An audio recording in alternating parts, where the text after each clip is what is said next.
En el nombre del Padre, del Hijo, del Espíritu Santo. Amén. Ven, Espíritu Santo, y llena los corazones de tus fieles, y enciende en ellos el fuego de tu amor. Envía tu Espíritu Creador, y se renovará la faz de la tierra. Estamos estudiando el Catecismo de la Iglesia Católica, su segunda parte, la celebración del misterio cristiano. Segunda sesión, los 7 sacramentos de la Iglesia. Capítulo 3. Los sacramentos al servicio de la comunidad. Artículo 7. El sacramento del matrimonio. Entramos ahora en el cuarto apartado de este artículo, donde el Catecismo dedica 5 números, del 1638 al 1642, con el tema que tiene como título Los efectos del sacramento del matrimonio. El día de hoy vamos a profundizar en los números 1638 y 1639 con el tema El vínculo matrimonial. Número 1638 del Catecismo de la Iglesia Católica dice: del matrimonio válido se origina entre los cónyuges un vínculo perpetuo y exclusivo. Por su misma naturaleza, además, en el matrimonio cristiano, los cónyuges son fortalecidos y quedan como consagrados por un sacramento peculiar para los deberes y la dignidad de su estado. Es un número muy hermoso que nos presenta el catecismo, que es tomado literalmente del canon 1134 del Código de Derecho Canónico. Aquí, en este número, queridos amigos, lo principal que se afirma es que de este sacramento que estamos hablando, se origina entre los cónyuges, entre el esposo y la esposa, un vínculo que antes no existía. Un vínculo que no existe tampoco entre los novios. Es un vínculo especial. Es un vínculo específico que Dios crea por su gracia. No olvidemos que todo sacramento confiere una gracia. El sacramento del matrimonio también la confiere. Es una gracia muy especial. Pero esta gracia consiste primero en crear un vínculo. Pero es un vínculo que además lleva consigo dos características: perpetuo y exclusivo. Son dos palabras maravillosas que nos arroja el catecismo en esta definición de los efectos del sacramento del matrimonio. Nosotros podríamos decir que en nuestra vida existen distintos vínculos. A nosotros nos puede unir en esta vida distintos vínculos. Por ejemplo, el Señor puede dar a algunas personas un vínculo de tener el mismo carisma, como lo es, por ejemplo, no sé, el carisma de los franciscanos. Dios entonces les ha unido a todas esas personas que han encontrado en el carisma franciscano su lugar, en la orden religiosa franciscana, en la orden terciaria, donde han encontrado el carisma de San Francisco o de Santa Clara. Eso les ha unido. Ese es un tipo de vínculo que el Señor también establece para unirnos entre nosotros. Pero en el sacramento del matrimonio existe otro tipo de vínculo que es muy específico y que Dios lo crea. Dios crea un vínculo especial entre el esposo y la esposa por el sacramento del matrimonio, y Dios les dice: los voy a unir. Es un don de Dios muy importante.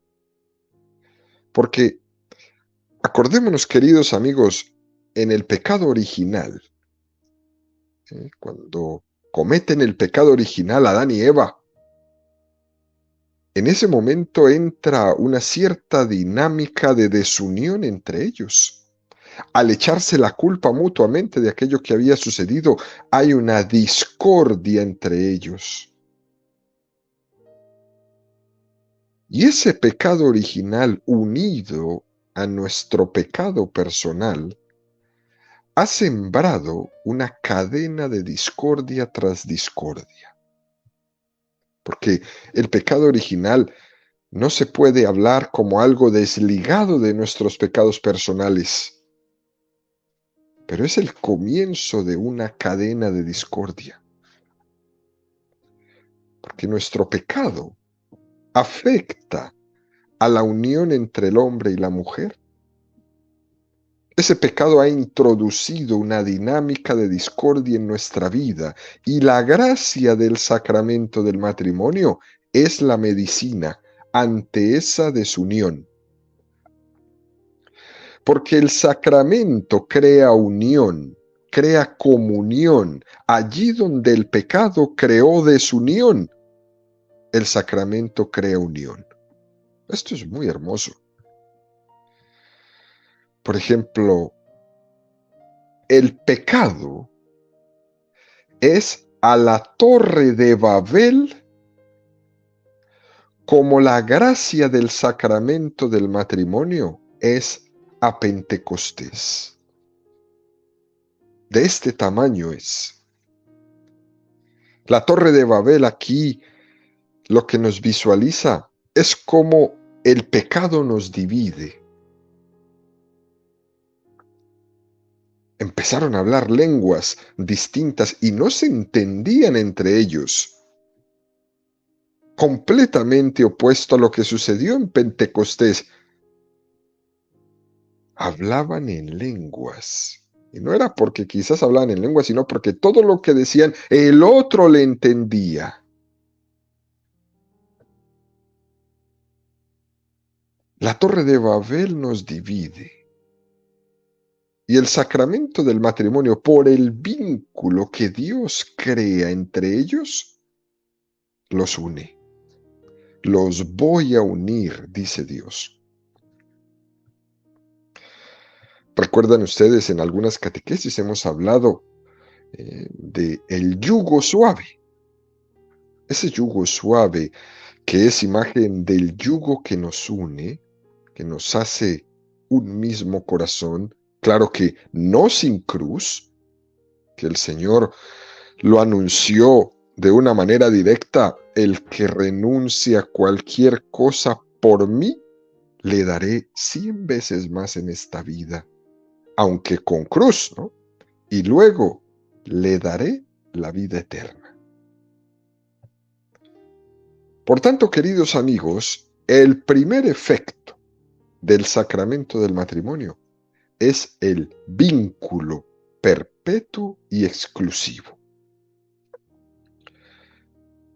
Es muy hermoso que el catecismo use estas dos palabras, perpetuo y exclusivo, porque precisamente lo que crea este sacramento no es una unión inestable, porque para eso pueden haber muchísimas uniones sin necesidad de sacramento. Pero lo que crea es una unión que sea perpetua. Porque fijémonos, queridos amigos, en el amor. Cuando en el amor se va a fundar una vida, esa vida fundante necesita tener una seguridad.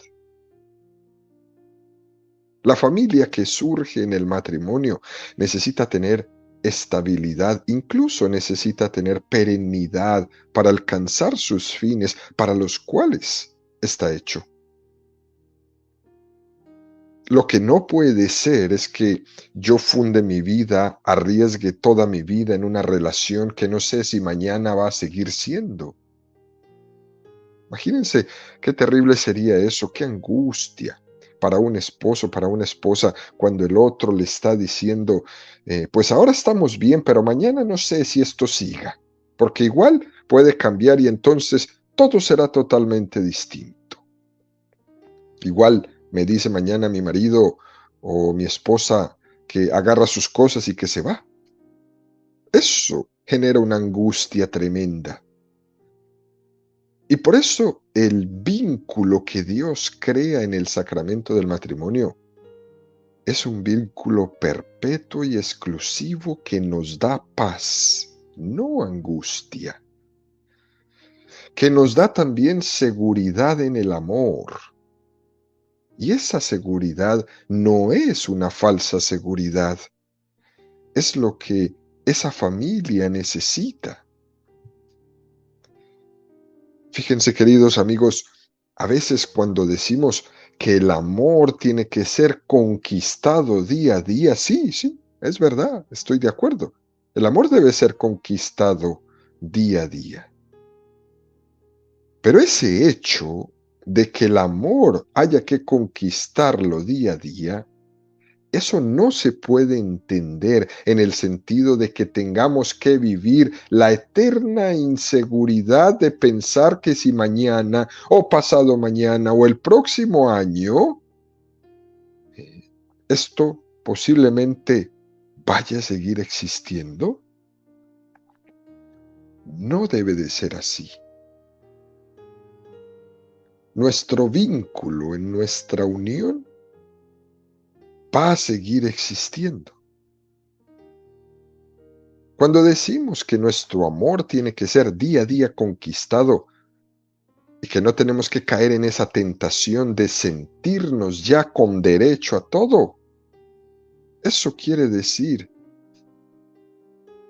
que cada uno de nosotros en la familia debe tener una continua conversión dentro de la familia y dentro del matrimonio para que eso no suceda, para darle dentro de ese camino de conversión la estabilidad que esa unión necesita. Pero al mismo tiempo, es importante que para dar lo mejor de nosotros mismos necesitemos tener una seguridad, necesitemos estabilidad. Cuando uno no sabe si mañana ese proyecto que él tiene va a continuar, uno no va a dar lo mejor de sí mismo. ¿Eh? Si tú estás dudando de qué pasará mañana, pues todo lo que estás haciendo en estos momentos te va a dar igual. Si es o no es, te va a dar igual. Uno no se entrega plenamente, porque uno dice, ¿para qué doy todo? ¿Para qué quiero agradar en todo? Si al final mañana todo esto se acaba. Y es un terrible error. Por eso, queridos amigos, es muy importante este vínculo con el que Dios nos bendice, perpetuo y exclusivo. Entendiendo bien la palabra exclusividad, ¿no? Pertenencia. De cuando un esposo o una esposa dice, soy tuyo o soy tuya, no lo está diciendo en el sentido de esclavismo, que ni de que alguien esté como poseyendo en el sentido indebido a la otra persona, pero sí en el sentido de exclusividad. Soy tuyo, soy tuya, no como esclavo, sino como exclusivo. Ya sabemos que hay personas que son muy celosas, ¿no? Que pueden vivir una vida terrible así, y que pueden interpretar esta exclusividad de una manera totalmente incorrecta, en un sentido posesivo que es sofocante, que incluso puede hacer odiosa la palabra soy tuyo, eres mía. De los celos sofocan todo y pueden llegar a hacer odiosa esta palabra exclusividad. Porque es que resulta que por esa especie de celos, de desconfianza, se está continuamente pretendiendo poseer a la otra persona, pero de una manera en que se le quita la libertad. Y eso no es exclusividad. Eso no es más que una deformación de la palabra exclusividad. Es una deformación de ese ser tuyo. Porque es que los celos no son un verdadero amor, son un falso amor. Los celos no es amar mucho, sino amar mal. Y algunas personas piensan que quieren mucho, pero no. Tú no estás queriendo a nadie, tú te estás queriendo a ti mismo. Y estás queriendo mal a esa otra persona con tus celos. Por lo tanto, hecha esta salvedad, sí, es cierto que el vínculo del matrimonio es perpetuo y es exclusivo, en el sentido que uno puede decir, soy tuyo y eres mía, o soy tuya y tú eres mío, y que en ese sentido hay una exclusividad y un vínculo perpetuo. Porque el amor necesita seguridad y ese proyecto común que estamos haciendo va a necesitar de esa seguridad. Lo que no puede ser es que yo no sepa si mañana va a seguir siendo o no va a seguir siendo. Tenemos que poner las bases firmes. Los proyectos grandes en nuestra vida no se pueden construir sobre arena movediza. Uno tiene que tener bases sólidas para construirse. Por eso es que el catecismo nos dice que es Dios el que da un vínculo. Dios crea ese vínculo perpetuo y exclusivo. Y es que además dice, en el sacramento del matrimonio los cónyuges son fortalecidos y quedan consagrados con este sacramento para los deberes y la dignidad de estado de vida que han asumido ante la sociedad. ¡Qué cosa tan bella! Fijémonos que en la tradición católica hemos hablado de esto varias veces. Dios nos da una gracia que se llama la gracia de estado.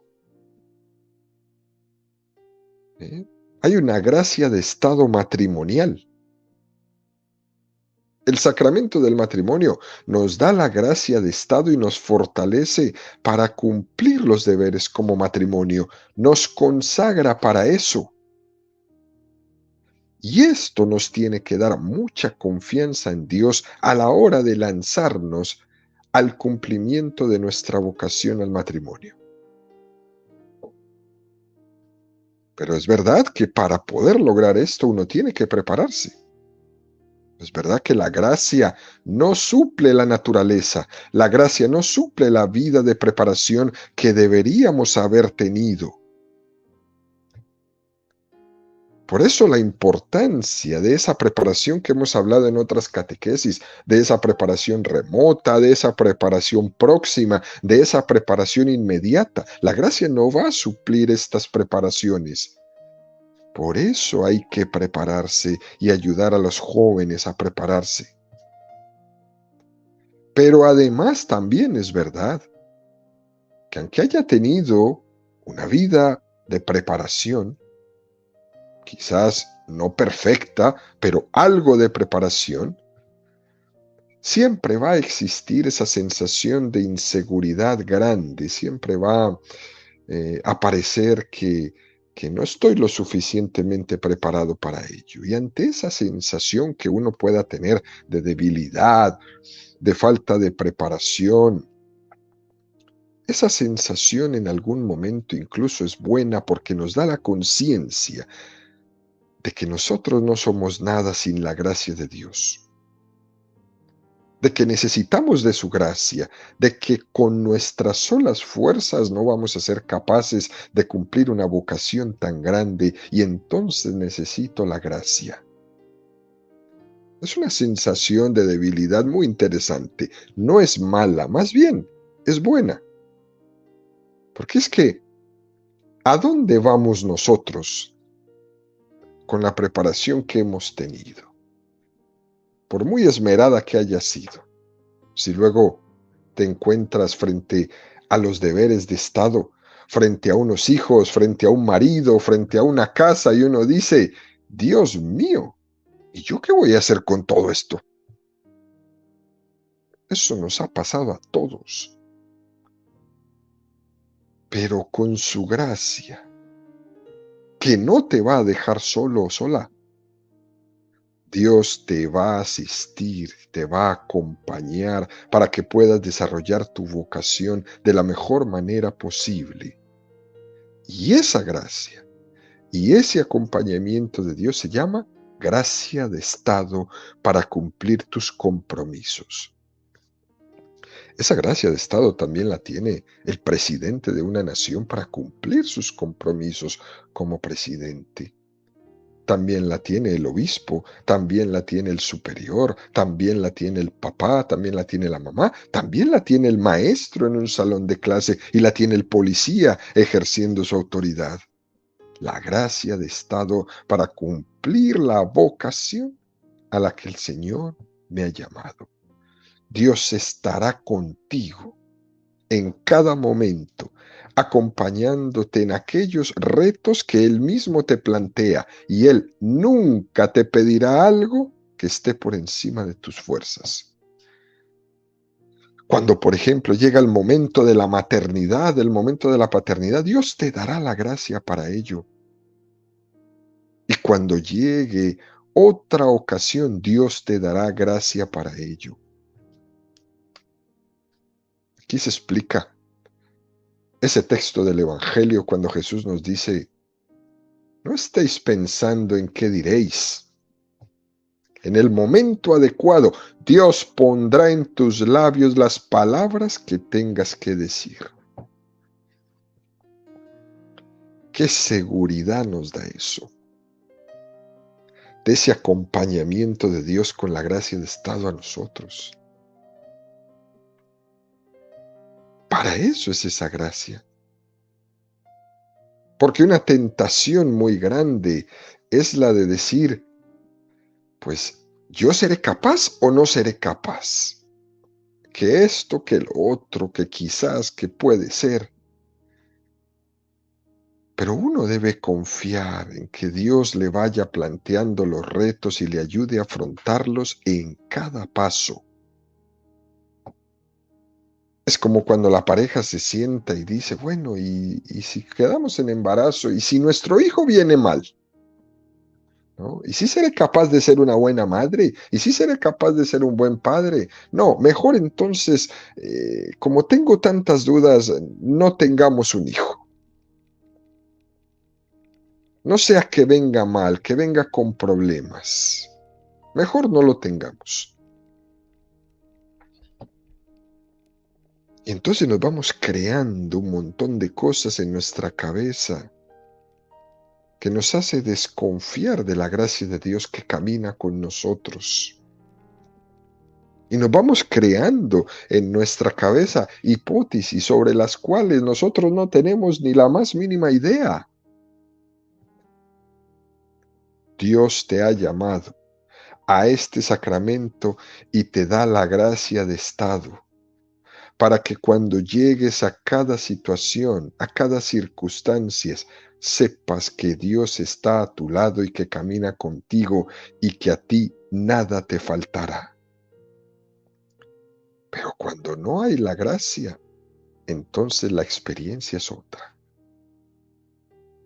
A esto es lo que se refiere este número del catecismo cuando nos dice que quedamos consagrados en el sacramento del matrimonio por un sacramento peculiar para cumplir los deberes y la dignidad de este estado de vida.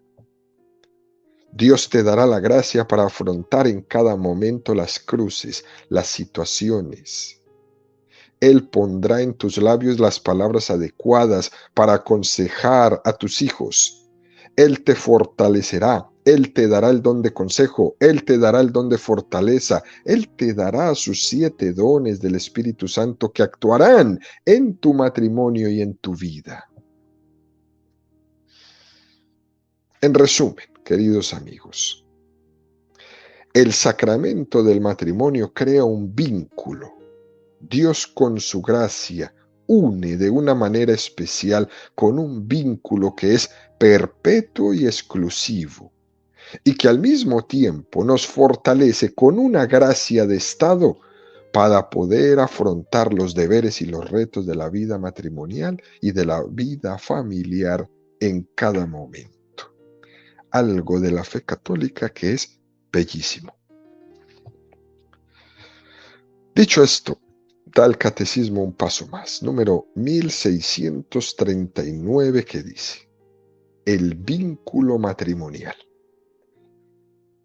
El consentimiento por el que los esposos se dan y se reciben mutuamente es sellado por el mismo Dios. De su alianza nace una institución estable por ordenación divina también ante la sociedad. La alianza de los esposos está integrada en la alianza de Dios con los hombres. El auténtico amor conyugal es asumido en el amor divino. Esto es un número precioso que nos presenta el catecismo. Fijémonos cómo la primera afirmación que hace es que ese consentimiento, esa donación, es expresarse la voluntad de compartir la vida. Qué cosa tan hermosa, ¿no? Expresarse la voluntad de compartir la vida. Por eso dice ahí, en esta bella expresión, los esposos se dan y se reciben. Yo me doy a ti, yo te recibo a ti. Los esposos se dan y se reciben. Es una donación. Pero esa donación requiere un te acepto con toda gratitud. Qué palabras tan profundas esta. Te acepto con toda gratitud. Al mismo tiempo me doy a ti, tú te das a mí. Y por eso, en esa generosidad, en esa aceptación, el Señor dice, eso lo sello, bendiciéndolo. Dios sella esa donación que ha sido libre. Él la bendice. Y nos hace referencia el catecismo a Marcos 10:9 cuando dice, Dios los hizo varón y hembra. Por eso dejará el hombre a su padre y a su madre, y los dos se harán una sola carne, de manera que ya no son dos, sino una sola carne, pues lo que Dios unió, que no lo separe el hombre. Es decir, este texto del Evangelio de San Marcos dice, lo que Dios unió, es decir, que Dios también impuso su sello. Ante ese acto de generosidad, de donación, de uno al otro, Dios también impuso su sello. Fijémonos bien, queridos amigos, por una parte, el varón y la hembra han tenido primero entre ellos una atracción.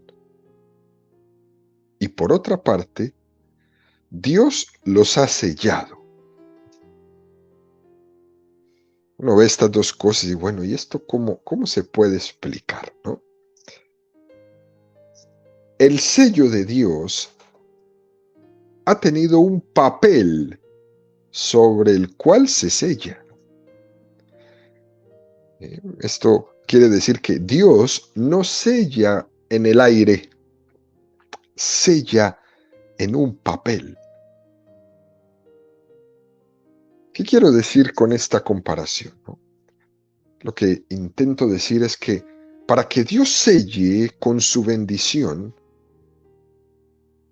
es que Dios ha querido, en su designio de sabiduría, con el cual Él sabe hacer bien las cosas, Dios ha querido que primero exista un papel sobre el cual sellar y ese papel va a ser primero una atracción natural entre el varón y la hembra. Es la atracción que existe entre los dos sexos, el masculino y el femenino, que son atraídos a la unidad, a la complementariedad y que es algo bueno. Fíjense qué cosa tan interesante esta, queridos amigos, porque hoy día con todas estas ideologías de género uno se puede confundir. El sexo masculino y femenino son atraídos a la unidad. Bueno, también hoy hay muchas teorías que dicen que un hombre con un hombre, una mujer con una mujer pueden también ser una unidad. Sí, hasta ahí sí. Pueden formar una unidad, pero no una complementariedad. Y ahí es la parte que no dicen.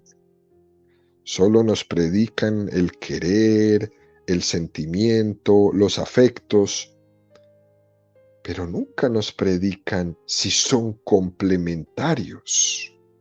Todo se queda solo en la atracción, pero no en si son complementarios. Y ahí es donde Dios ha hecho su genialidad. Luego de esa atracción natural, viene el enamoramiento. Es decir, un paso más concreto entre estas dos personas.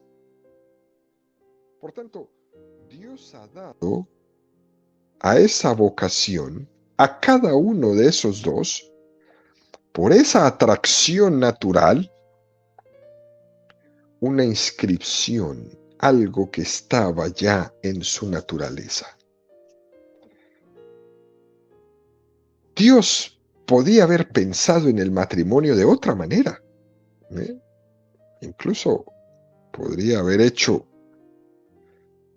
que existiéramos sin necesidad de una complementariedad entre un femenino y un masculino. Dios podría haber hecho eso, claro que sí, sin esa atracción de la naturaleza o sin esa complementariedad entre los dos, capaces de generar vida. Sencillamente, Dios, por una especie de decreto divino, pudo haber hecho esto de otra manera, pero no fue así. Él eligió el camino de la atracción natural de ambos sexos, el enamoramiento natural entre un hombre y una mujer que los lleva a ser complementarios. Qué cosa tan bonita. Vuelvo y digo, Dios pudo haberlo inventado de cualquier otra manera. Dios pudo haber inventado que bastaría quedar en embarazo con que una persona pensara y ya quedaría en embarazo. Pudo haber sido así, pero no fue así. Él ha usado un camino y nosotros, seres humanos, debemos respetar ese camino, que tiene como primer paso una atracción natural. Como segundo paso, un enamoramiento natural. La vocación al matrimonio dada por Dios, en primer lugar, se empieza a escuchar por esa propia atracción de la naturaleza. Porque es que si no fuera así, queridos amigos, uno no entendería la vocación al matrimonio como algo personal, sino como algo extrínseco a nosotros, algo que no sale del corazón, y no es así.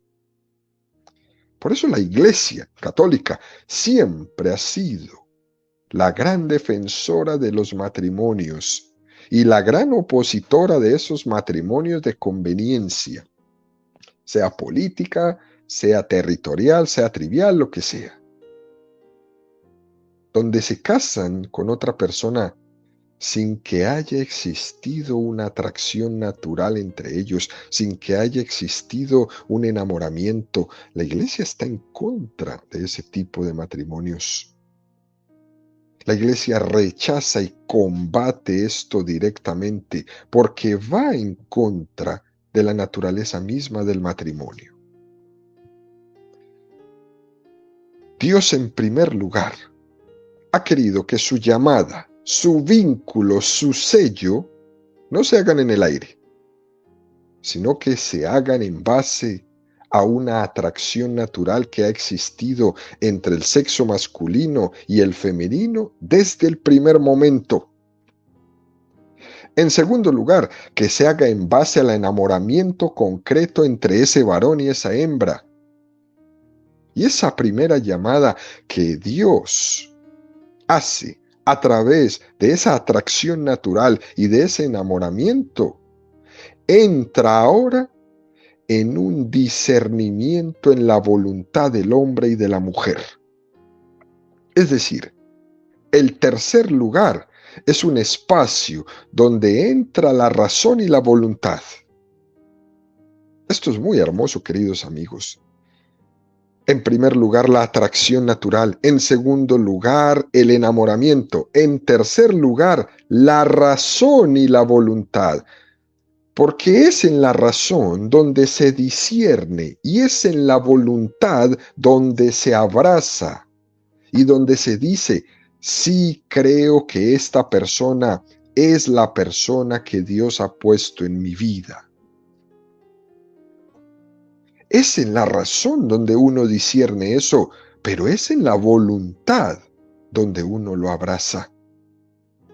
Dios ha puesto en mi vida la razón para que yo discierna, iluminada por el Espíritu Santo, y ha puesto mi voluntad para que me adhiera a esa razón y la abrace. No para que mi razón y mi voluntad estén divorciadas, al contrario, para que estén unidas más que nunca. Y es ahí, queridos amigos, donde Dios da su sello. Dios no sella en el aire. Su sello está basado en una relación de atracción natural, de enamoramiento, de discernimiento y de abrazo de la voluntad libre. Por eso el hombre y la mujer son capaces de decir, yo me comprometo a amarte toda la vida. Llegado ese momento, ahí Dios pone su sello. Y eso es lo que se refiere San Marcos 10:9. Serán los dos una sola carne. Ya no son dos, sino una. Pues bien, lo que Dios unió, que no lo separe el hombre. Porque es que la atracción natural de la carne, Dios ha ido a unirla y a bendecirla. Esto es algo realmente muy hermoso. Aquello que Dios ha unido le ha puesto su sello y ya no hay lugar para empezar a discernir.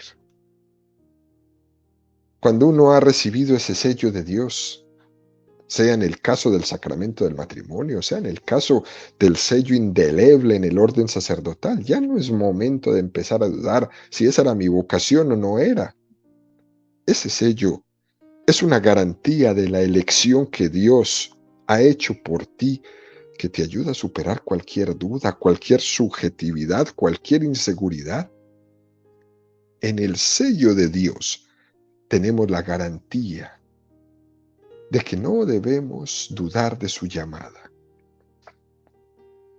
Y aquí podría caber, queridos amigos, la posibilidad de hacer alguna matización de esto que supone también que una persona podría discernir que pudo tener un matrimonio nulo o inválido por algunas circunstancias, ¿no?, de las cuales hemos hablado en algunas catequesis anteriores. Pero eso es muy excepcional, esa no es la norma. Y no nos conviene estar tomando lo excepcional para discernir lo ordinario. Normalmente las personas nos casamos porque queremos, no porque no queremos. Uno cuando sabe que Dios ha sellado públicamente, sacramentalmente esa llamada, no tiene que dar mucho margen a la duda. Porque hay una frase muy interesante que dice, duda a destiempo, tentación evidente. Cuando una duda viene a destiempo, es una tentación evidente que hay que rechazar en ese mismo momento. Es como si alguna persona casada pensara en este momento, bueno, ¿y yo por qué no me hice sacerdote? ¿Será que me equivoqué siendo esposo y siendo padre? Duda a destiempo, tentación evidente. Y tenemos que fiarnos de la gracia de Dios, de la gracia de estado que nos ha dado, del sello de Dios, porque su sello nos fortalece. Su sello nos libra de las subjetividades, de las dudas,